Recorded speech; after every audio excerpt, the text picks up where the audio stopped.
किल्ल्यावर त्या ठिकाणी गेलेला दुग्धाभिषेक त्या ठिकाणी आपण केलेला. मी दरवर्षी आम्ही सगळे शिवप्रेमी म्हणून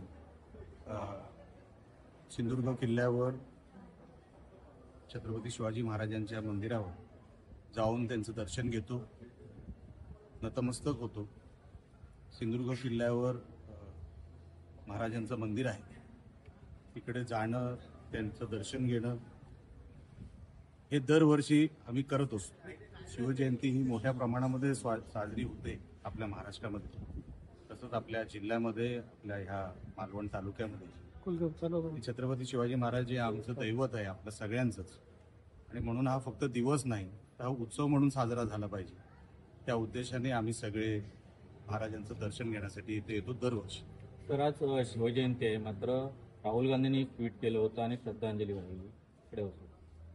खरं तर राहुल गांधी हे त्यांचं मानसिक संतुलन, जे ती भाषा वापरत आहेत, ते भाषण जे करत आहेत, ते म्हणजे चायनामध्ये असल्यासारखं करत आहेत. ते भारताच्या फेवरचं भाषण कधीच करत नाही. आपल्या देशाचं काहीतरी भलं व्हावं, चांगलं व्हावं असं त्यांच्या तोंडातून निघत नाही. ते परदेशात जरी गेले तरी भारताची बदनामीच करतात. आता तो मुळात फॉरेनर आहे. राहुल गांधी हा काय भारतीय नाही, फक्त पासपोर्ट भारतीय. आणि असं असताना आदरांजली आणि श्रद्धांजली याचा ज्याला फरक माहीत नाही, ज्यांना आपली संस्कृती माहीत नाही, आपले नेते माहीत नाही, आपले राजे माहीत नाही, आपला इतिहास माहीत नाही, आणि कोणतरी लिहून देतो ट्विट आणि हा ढकलून देतो. याच्या पलीकडे मी त्या व्यक्तीबरोबर काम केलेलं, मला माहिती आहे. नेता बनण्याचं एकही क्वालिटी त्या माणसाकडे नाही. अभ्यास नाही, मुळात अभ्यास करावा लागतो.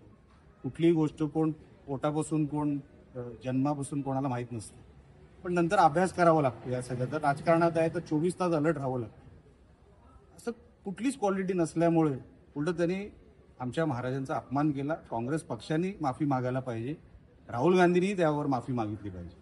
मंत्रिमंडळाचा अजेंडा आहे तो कुठेतरी लीक झालेला आहे आणि मुख्यमंत्र्यांनी सक्त निर्देश दिलेले आहेत, ज्यांनी लीक केलाय त्यांच्यावर कारवाई करू. आता त्यांच्या अखत्यारीतला विषय मला माहित नाही. तुम्ही प्रश्न विचारला, पण मला त्याबद्दलची माहिती तर याच अनुषंगानं संजय राऊत असं म्हणतात की हे लीक करणारे त्यावेळेला पण उद्धव ठाकरे मुख्यमंत्री असताना सुद्धा हा असा डाटा लीक झालेला होता. त्यावेळेस सुद्धा मंत्री आत्ताच्या मंत्रिमंडळामध्ये आहेत. उद्धव ठाकरेंचं लिकेजच संजय राऊत आहे, लक्षात ठेव.